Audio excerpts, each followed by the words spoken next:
تو 6 رجب کو خواجہ خواجگان قبلہ عرفان سلطان الہند عطائے رسول حضرت خواجہ معین الدین چشتی اجمیری رحمت اللہ تعالی علیہ آپ کا وصال مبارک، اور آپ ہم سب کے محسن راہ دکھانے والے ہیں۔ آج 6 رجب ہے اور کل آپ کا عرس ہوگا اجمیر شریف میں۔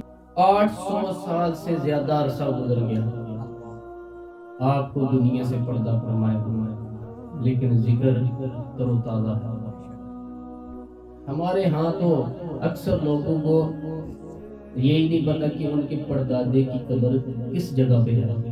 قبر پہ جانا تو یار دور کی بات ہے، قبر کی جگہ کی نہیں پتا۔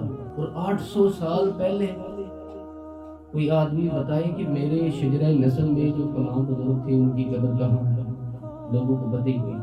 یہ اللہ تعالیٰ کی شان ہے کہ جو اللہ کا ہو جاتا ہے نا، اللہ پھر لوگوں کو دلوں پہ ان کی محبت پیدا فرما دیتا ہے۔ پورا سال 24 گھنٹے کسی بھی وقت اللہ تعالیٰ ہم کو نصیب کرے حاجہ صاحب کے مزار پہ حاضر ہو، وہاں قرآن کھلا ہوا ہے، لوگ تلاوت کر رہے ہیں، اللہ کا ذکر ہو رہا ہے ہر وقت۔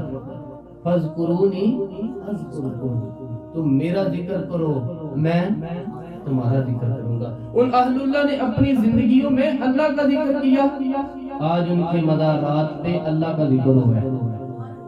یہ اللہ تعالیٰ کا وہ وعدہ ہے۔ اگر اس کی تفسیر پڑھنی ہو نا تو تفسیر کی کتابیں اٹھا کے دیکھ لیں، لیکن اگر تفسیر پڑھنی نہ ہو، آنکھوں سے تفسیر دیکھنی ہو، یا داتا گنج بخش کا مزار جا کے دیکھ لیں، یا خواجہ اجمیری کا مزار جا کے دیکھ لیں، امام ربانی مجدد الفسانی کے پاس حاضری دے لیں، کسی اللہ والے کی مزار پہ جائیں تو آپ کو پتہ چلے گا فَاذْكُرُونِي أَذْكُرْكُمْ کی تفسیر کیا ہے۔